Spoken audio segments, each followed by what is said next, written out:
Welcome back. It looks like we still don't have too many empty seats, so you all did come back, so that's a really good thing. So thank you for that.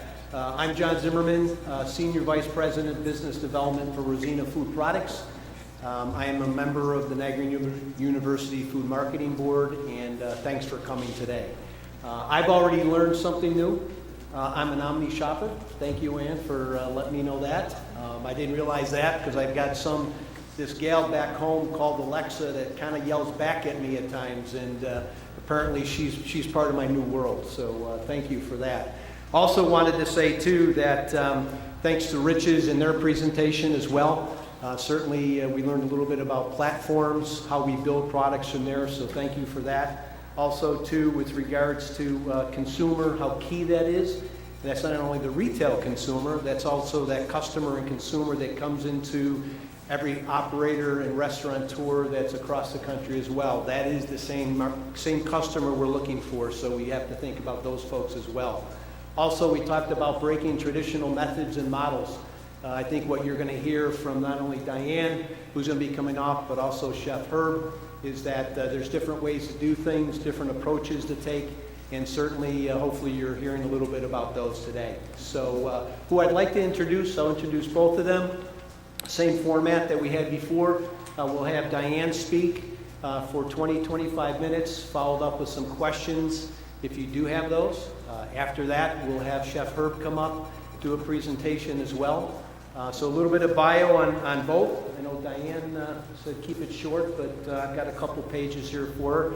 So we'll see how far that goes. She's actually going to be down here on the floor, running up and down the aisles and kind of talking to you. So try to keep up with her. But Diane is a Senior Vice President at Tops Friendly Markets. Has been in retail for over 25 years, the last 8 years with Tops. Diane brings a depth of valuable diversified leadership and experience to the company. Today, Diane's going to be speaking about and sharing some story on developing innovative and healthy snack product that meets consumer needs. Sounds a little bit familiar, doesn't it, Jamie? There you go. So Diane's going to speak to that. Secondly, we'll have Chef Herb also speak. Herb is our Director of Research and Development and Procurement at Rosina Food Products. Currently, Herb directs our regulatory product development and procurement functions with Rosina. He's a certified research chef, an active member of the Research Chefs Association. And what Herb will be talking about today is Culinology, taking multiple disciplines, chef, technology, marketing, blending that into one flat platform. He's also going to be a little bit modest, but also was an author, a co-author, part of an author for the first book on Culinology as well. So with that, I won't take up any more time. I'll turn it over to Diane.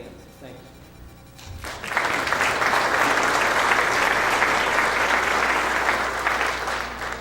Thank you so much. For those of you that know me, especially from the top section, the back of the room, and in the front of the room here, I'm not very good at standing still, and I'm not very good at not talking with my hands. So you'll probably see me do a lot of that today. But I do have some exciting things to share. Hopefully you'll find them exciting as well.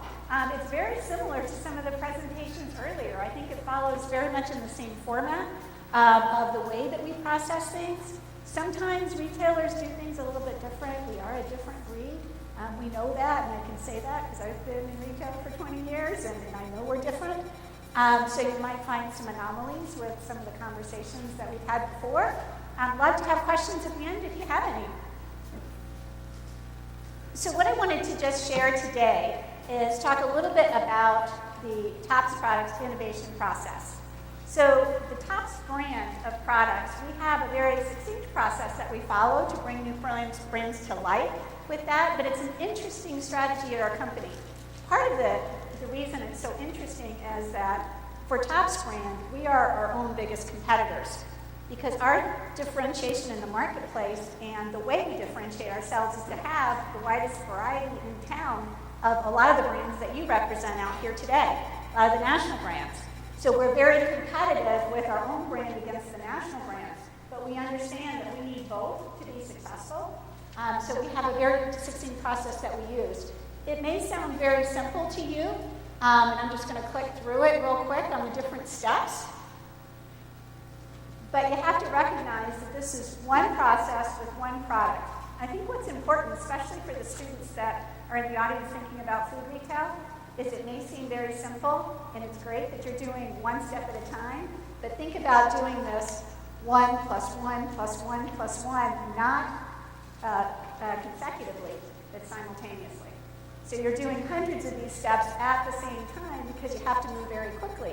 That's the exciting part about food retail to me, is because you are doing a lot of these different things at the same time.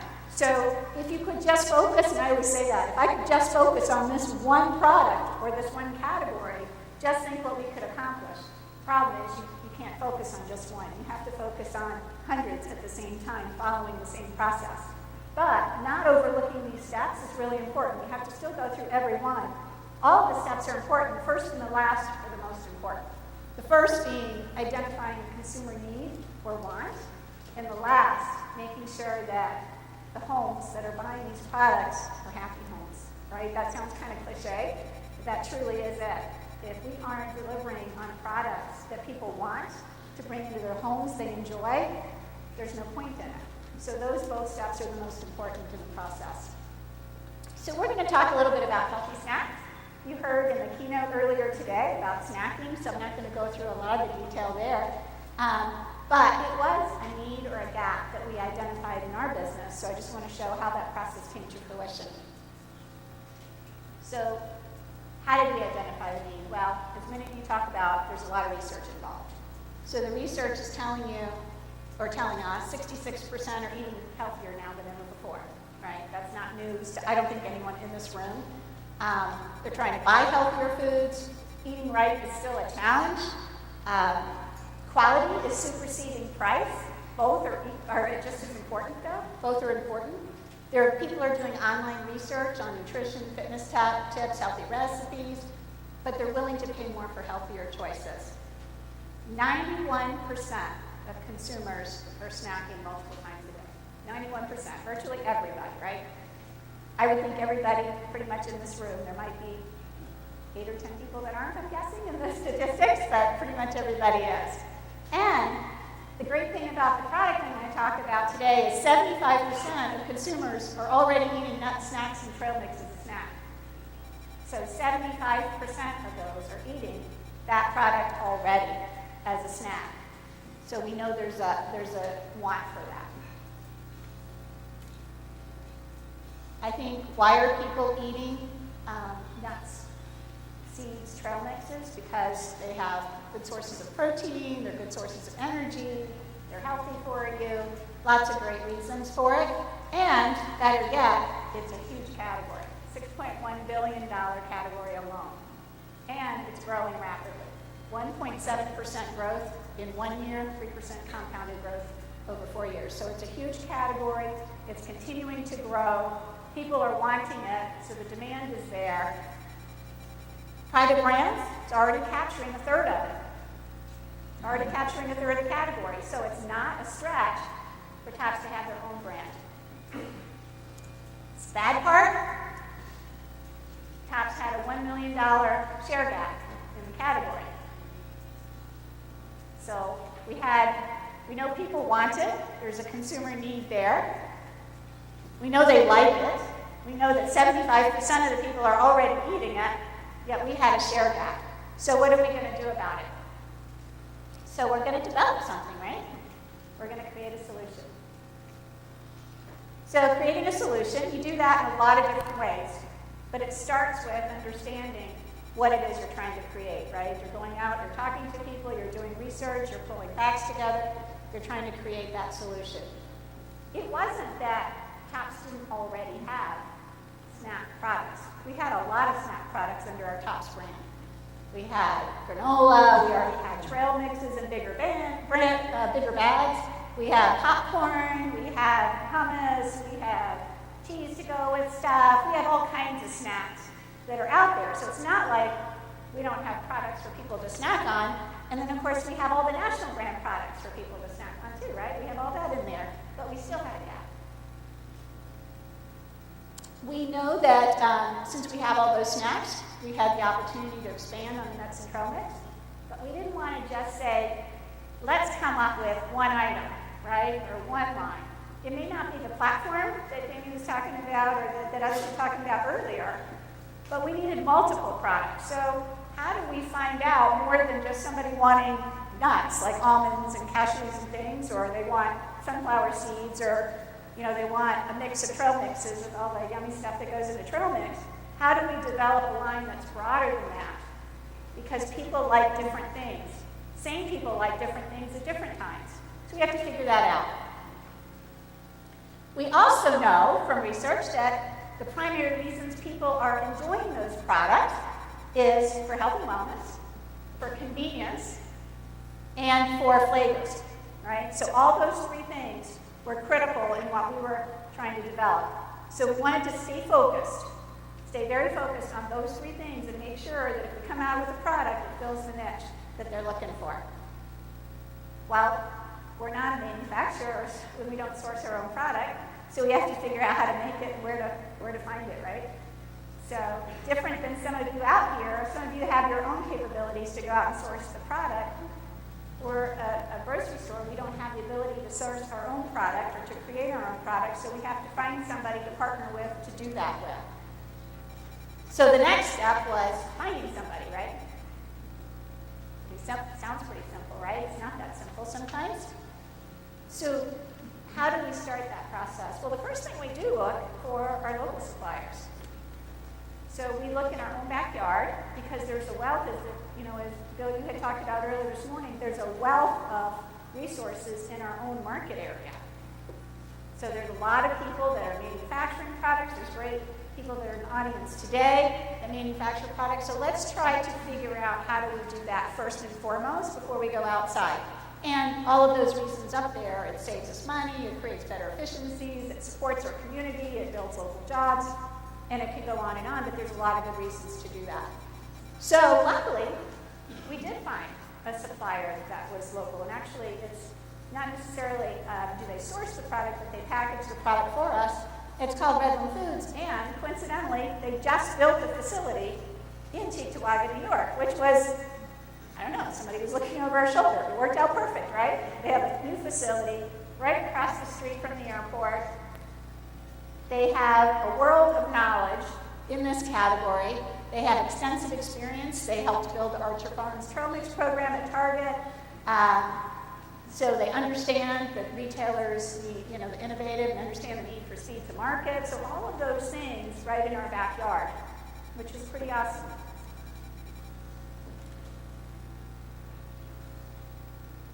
So we found somebody to work with us to source and package our product. So now we needed to create it. So how do we develop the product? Well, so again, this is just fun facts.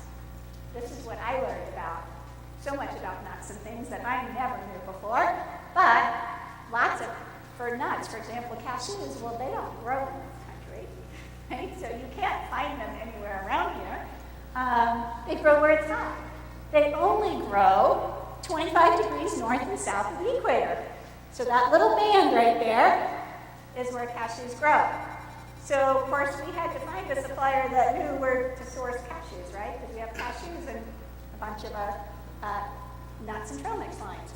And this is another fun fact, unrelated to this, that I loved, is did you know that cashews grow on apples?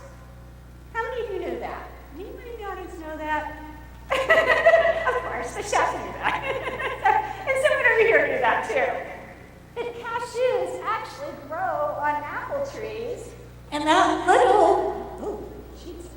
little cashew is attached to a cashew apple. And then that cashew is separated from that apple, and there's two outer coverings, and then voila, that little jewel in the middle of that cashew nut is that's the cashew, right? I mean, it's kind of cool. I never knew that. So you learn lots of fun things when you're talking about different products. So someone out in the fields picked all those little cashew seeds from all those apples, and they took the outer cores off. They found those little jewels like pearls, and they cleaned them up, and they put them in these beautiful bags.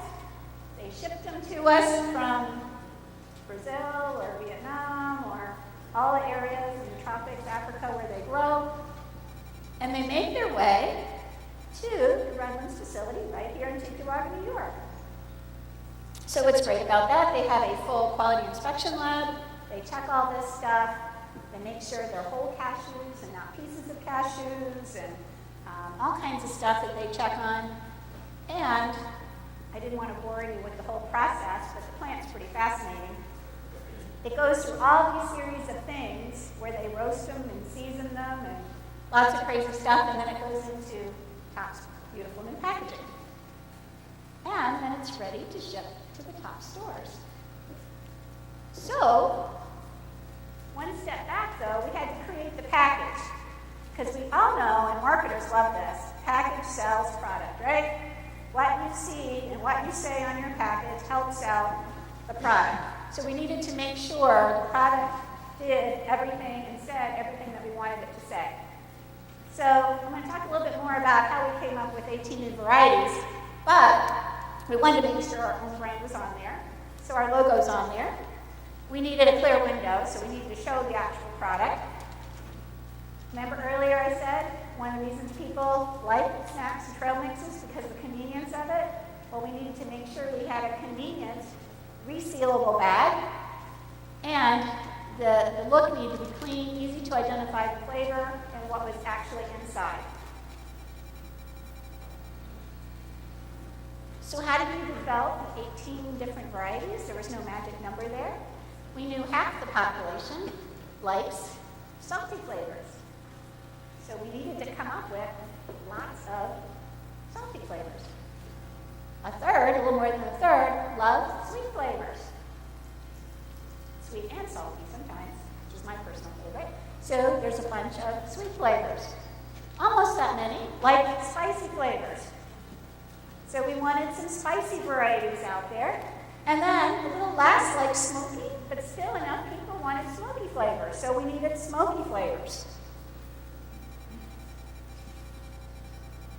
So we now have all the packaging created, all the product put into the packaging. It's all being shipped to our beautiful top stores. So now we have to tell people about it, right? So we have to market the product. So it's in our stores, and this is where the whole Tops team, which did a lot of the other steps as well, but we rely on each other because, as someone had said earlier, if it doesn't get onto the shelf, and it's not merchandised well, and it's not priced well, and you don't get trial on it, a product can fail with no fault of the product at all. So we had to make sure that we had product clearly visible on the shelf and at the right price. We need to tell people about what was so great about it, so we needed to call it out so when someone's walking down the aisle, they had signs. Tops loves ads. We love weekly ads. We spend a lot of time putting stuff into ads and selling things, so it had to be in our ads on a regular basis and tell people about it. Utilized our website a lot to tell the story about the variety. And we wanted to have lots of conversation on social sites. So using all of our own assets and other assets to talk about the product. So this particular one tied in with National Almond Day, and we have hundreds of other examples of how you can use the social sites to be able to talk about the product as well. We did other things as well, like drop off of product at radio stations. Like all of you have this beautiful product in your goodie bags today to take home and share with your families. Some of it is even on your tables. Because we know if this product doesn't get into your mouth and you don't like it, you're not going to come back and buy it. Somebody told me this. I know I'm a broken record to the team here, but if you don't get trial, you don't get repeat, right? That sounds really kind of stupid, but whoever told me that 20 years ago, I still remember it. If you can't get this into people's mouths and they like it, you will never get repeat business. So, product launched 2.5 months ago. We had a 1 million share gap. We're expecting and on track to close that gap We're going to sell $800,000 of this product this year alone, and that's on the track for it. So we almost closed that $1 million share gap. So pretty phenomenal in what we're trying to do. We're going to keep the momentum up. We wish every single product would perform equally as well that we introduce. But I guess what I'm trying to say is you won't have a win with everything you do.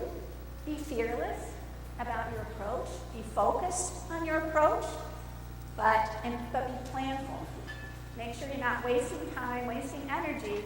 You know something isn't going to work. But be fearless. Try different things. It's not one product line, one time, and then wait 6 months until that launches to get to the next one. In our business as retail, you got to constantly be doing things simultaneously. So make sure simultaneously you're staying focused and on track, but keeping things going, because the results can happen, and they do happen every single day. That's what I love about retail. I started in department stores, and I worked with a manufacturing company, a CPG company before. I got into food retail 21 years ago. Absolutely love it. I always laugh. I said, how can you not love an industry where your target market is your friends and community neighbors that eat, right? So of everybody that eats, that's who your audience is. How many people can say that? How many people can say that? It's such a great industry to be in. So we hope you'll try it and like it, and let us know if you like it or you don't like it. You might have one SKU. If it's not your favorite, there are 17 more on the top shelves. And while you're in the store picking up those, try some other new Tops brand products that we have as well. So we have lots of new things coming out every single month. We're really excited about the products that we put forth. So please enjoy them. And thank you. If there's anything I can answer, hopefully this wasn't a crazy, simplistic thing, but it's a fun story to tell. So thank you very much.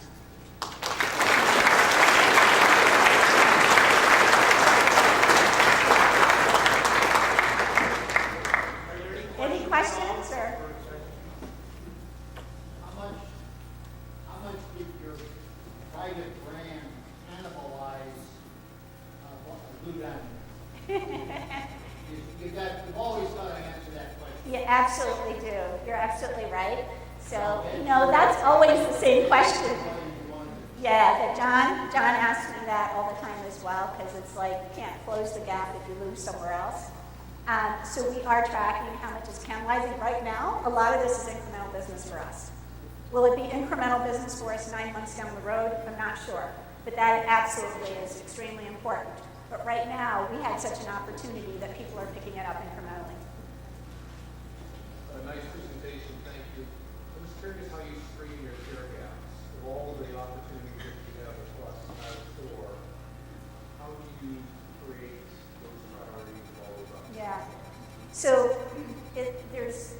there's a lot of, some things there's a lot of thought in it, and some things it's serendipity. So it's both, right? So it comes in both ways. We really rely on the merchandising team a lot to show us where those opportunity gaps are. We use our partner Nielsen. They point out where those gaps are. We look at the volume opportunity that we have, and then we look at the competitive set and what's out there and where we think we can be successful, and then prioritize it. Anything else? Thank you so much. Appreciate that. I'm Herb Stockschlater. Thank you, everyone, for having me here today. And John, thanks for the introduction. I work for Rosina Food Products. I've been there just over 14 years now, and I am the Director of R&D and Procurement. I've held a couple other roles within Rosina, and I'm pretty sure that I'm the only speaker today that you're going to see on the screen with a cow. But I am a chef, I'm a food scientist, I'm a nutritionist, and a culinologist foremost. And the reason I look this way is because I was good at eating and good at cooking before I learned about nutrition. So that being said, I just want, just real quick, Rosina is a family-owned, second-generation company in Western New York. We are a leading manufacturer in frozen proteins, meatballs, leading manufacturer in pasta as well. We do distribute product in 10 countries, and we do have the #1 frozen pasta brand in the United States. Company was founded in '63 by James Corigliano, and there's been a couple acquisitions since then, primarily Celentano Brothers in 2000, which really got Rosina into the pasta business. There was an acquisition of Italian Village from Highliner Foods also in 2006, and most recently we acquired San Raul Foods in 2011, and that brings us to today. So as some of the other speakers talked about, there are a lot of projects coming from a lot of different areas, and Rosina is a company that competes in broad channels of distribution internationally. We have a very large segment of our own brand, but we also do a lot of private label brands. And that brings a lot of diverse projects to the R&D team. And today I'm going to talk a little bit about the sort of the nuts and bolts in the back, the process that we use for R&D. I'm going to talk about culinology, and I'm going to tie that into how there's a shifting paradigm that's happening in how R&D is executed with food manufacturers, and how those teams function. So, like most manufacturers, we have the R&D process, we have our product development, we call it the funnel. And there are a lot of balls that get thrown in there from all these different areas of the business. And anybody that's in manufacturing, in R&D or on an R&D team, there's a constant struggle to manage through those. Which one gets the priority? They're all in different stages of development, and it is a very complicated process to try to manage through those in as efficient a way as possible, because ultimately we've got to be precise, we've got to be efficient, and we have to be cost effective in getting those projects done so that ultimately we can meet the customer's needs.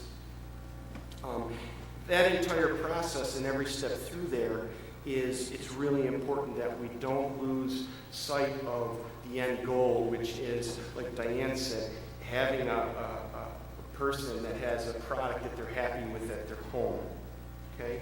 So we're always focusing on that one key end goal, and we're always working on trying to find a way to get to market faster, right? How to deliver the next best thing, how to have a more impactful new item. And speed oftentimes is key. Okay? So Rosina, we focus on a few key areas in that process. The first is really business insights. We invest a lot of resources into utilizing and analyzing data to make sure that our new product offerings fit the need. Okay, things like MPD, Technologist, Mintel, Menu Monitor, those sorts of things. Okay, we invest a lot of time in focusing on servicing our customers as well as possible in the product development process and after we have a good that we're selling them. We are committing a lot of resources to this area, and in the name of efficiency, we're actually in the process of taking all of our R&D, our sales, our marketing, our customer service, and our procurement team, and getting them all under one roof so that everyone can work efficiently together and be involved, spontaneously in all the different complexities of the projects that are going on.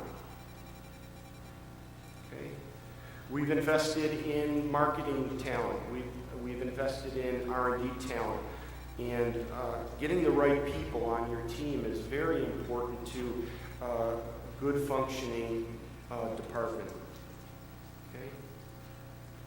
And ultimately, again, the goal is to be efficient and speedy in completing the tasks and juggling all of those tasks that we all have. And that key point is what brings me to culinology. Now, how many of you have ever even heard that term before? Anybody know what culinology is? Okay. So, I always like to have fun with little animations. So the traditional R&D team, right, you got the chef, right? And what is the chef worried about? The chef is worried about the gold standard product. He wants it to taste good. He wants it to look good. He doesn't want anybody to mess with it. You've got to use exactly the ingredients he says, but that doesn't always translate into a manufacturing environment, right? So then you add a food scientist to your team. And the food scientists, well, they're worried about product stability. They're worried about color stability and syneresis and making sure that it's microbiologically safe, okay? That still doesn't mean you can run it in the plant. So then you need a food technologist that's going to help you engineer the process and make sure that you can keep the meatballs round or keep the cashews whole in your process. And traditionally, those are three separate, distinct, unique roles within R&D. Okay? And there are inefficiencies that come from that. That it can slow things down. So culinology is a discipline that really was identified in the mid-90s by a few gentlemen. You know, Winston Riley, as I have on the slide, he's really credited for coming up with the term. But there really was a core group of gentlemen that were old-time R&D guys that had really learned all the different aspects of product development in a manufacturing company. And they decided to found the Research Chefs Association. Okay? So the Research Chefs Association, it was formed in '95, and the purpose was to recognize this discipline that really rolls up those three disciplines into one for the purpose of supporting, promulgating, and educating industry and building up more culinologists, okay? And they ultimately created a certification commission that is the credentialing agency, the credentialing arm of the organization.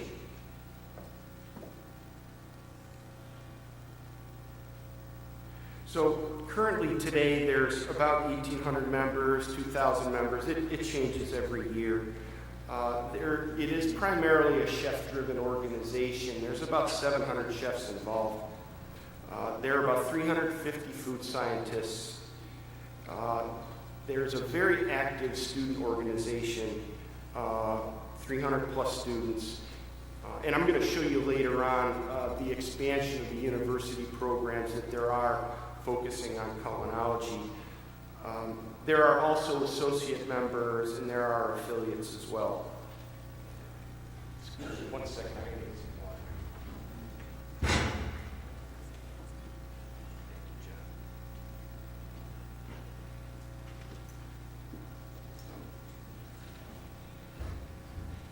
So in the real world, you know, there are credentialed associates to the standards that the Research Chefs Association has put forth that come from two different educational avenues. The first is from the culinary arts side, which leads to the certified research chef credential, and there are also certified culinary scientists, which are those that come starting with a food science degree and have to work on the culinary aspects of their skills. But there is a set of core competencies that the Research Chefs Association Certification Commission has created. And I just pulled a few of them out of there to demonstrate how having a culinologist on your staff can create efficiencies in your R&D processes, because you're gonna see a lot of these aren't related to food science or culinary skills at all. Okay, things like food trends, product shelf life, the ability to do a sales presentation.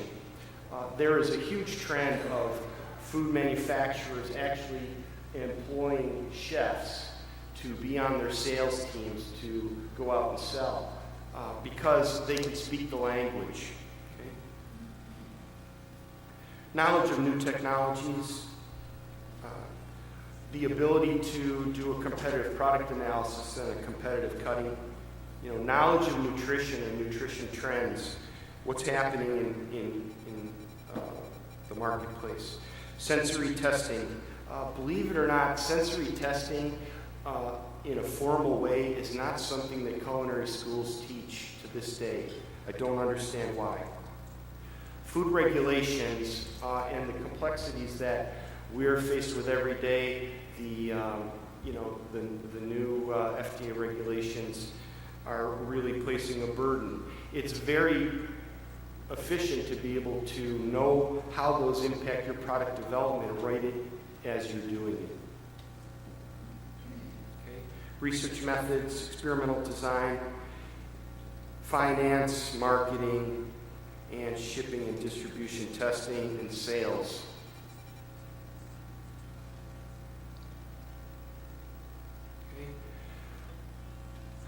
They like to say the proof is in the pudding, and so there's been some research done that wanted to test the notion of, does culinology have an impact on the efficiency of product development in food manufacturers nationally? So a survey was conducted by the Certification Commission, and they went out and they asked manufacturers that are employing certified culinologists, whether they're CCSs or CRCs, how is that impacting your ability to bring new products to market? And here's what they said. Enhancing product speed to market, 78% faster when you have a culinologist on staff. Okay? Product quality was improved 80%. Now these are the executives of food manufacturers. Okay? The team's functionality improved 91%. All of those equate to speed. The faster speed to market, more accurate work. Okay? Here's a couple testimonials. This is the Heinz team, and this is James Matthews, the Global Vice President for Innovation and Quality. And they've actually incentivized all of their culinary staff to seek certification. This is PepsiCo, Frito-Lay, again, same thing. So highly functioning teams, all centered in culinology.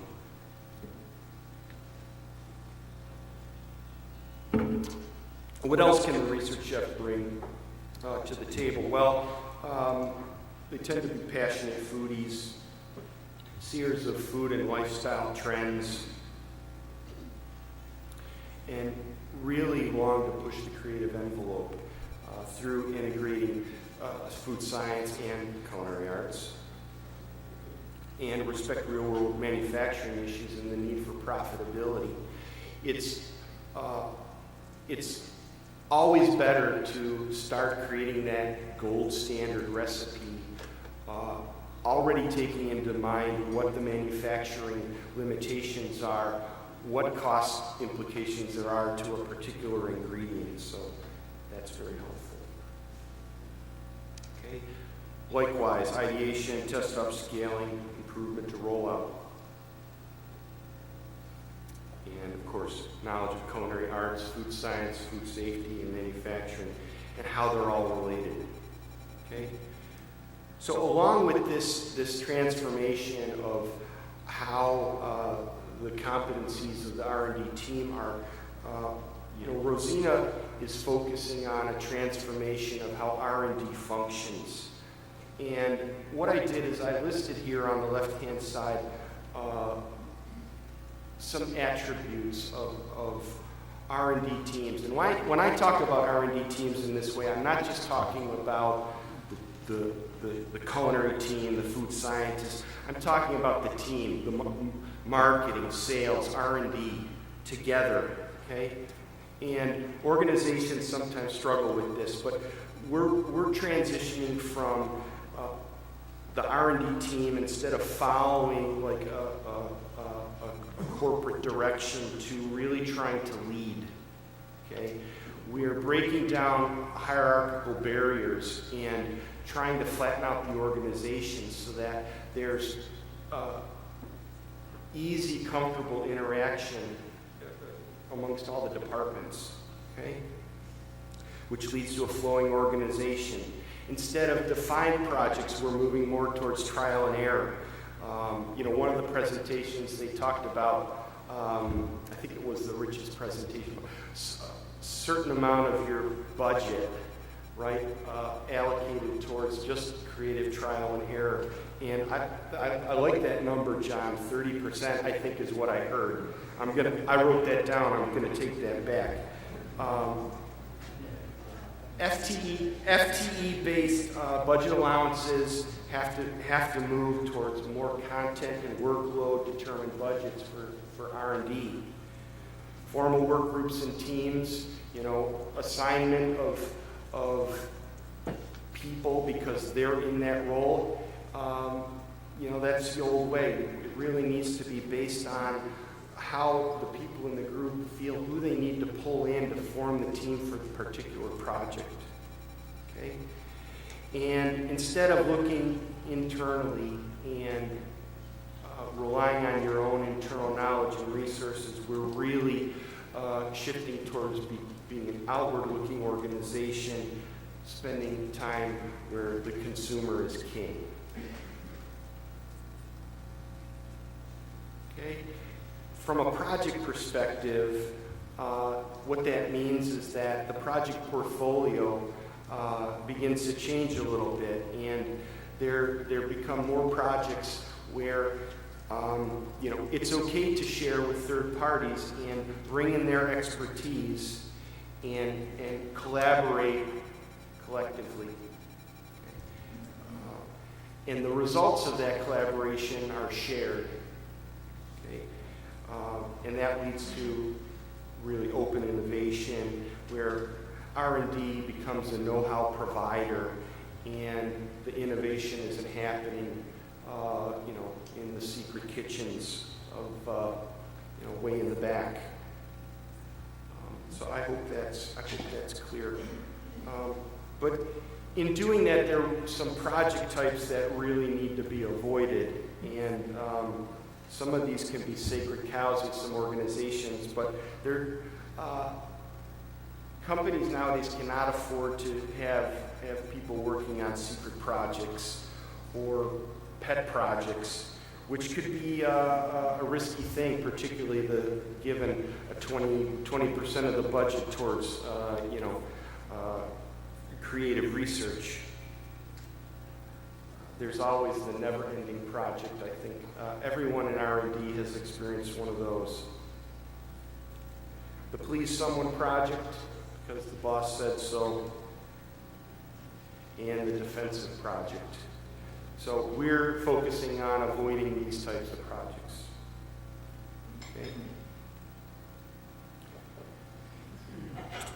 As you look to develop an R&D-centric organization, again, open innovation and innovation partnerships must be fully embraced by the company. At all levels, it has to start at the top.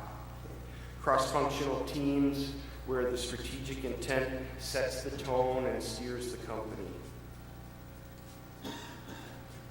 And spend your time working on solving problems that are worth solving.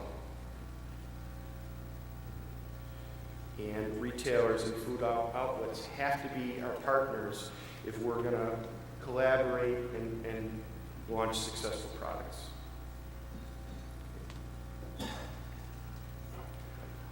this is a shameless plug. A lot of what I'm talking about is available in a new resource that was published last June. It is available on Wiley. I think you can just speak in your living room to your little Amazon thingy and it'll show up at your house. But it is a great resource for those of you that are in manufacturing. It is a compilation published that is authored by 54 of really the nation's foremost experts on all aspects of product development. Okay. And I thought this slide would be interesting to show everyone, and the intent is not to try and steal Niagara University marketing majors away, but there are a dozen, I'm not sure the number there, but there are 14 or so credentialed universities that have culinology degree programs. So for those of you out in the audience that have R&D teams, I'd encourage you to share this information with them. And that's all I have. Thank you.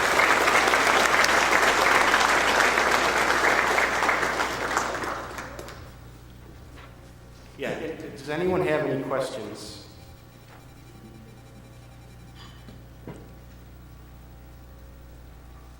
No? Yes? Oh.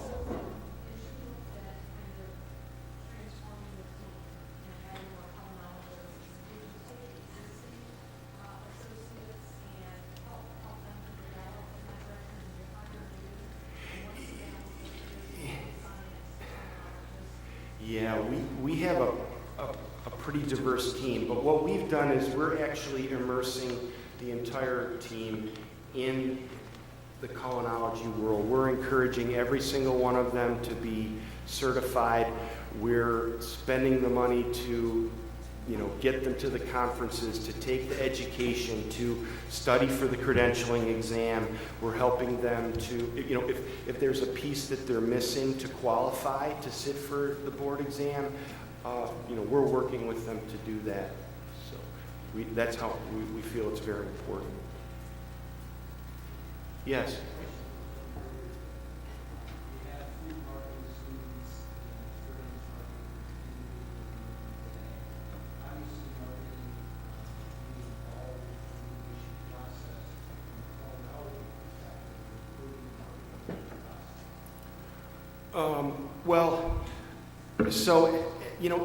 At Rosina, again, back to that little chart I had where we're flattening things out. Our R&D, we meet every week, and that R&D team is a senior vice president, divisional directors, sales and marketing. They're all there, and we speak that language and we talk about those things as we're actively progressing projects through that funnel. So it becomes real for them every day, and everybody learns from that give and take, from that open dialogue. We'll have those real life discussions about, we don't want to package it that way because of the limitations of this line, and our marketing team members get to understand that. That makes them that helps make them make better decisions down the road as well. Yes, sir.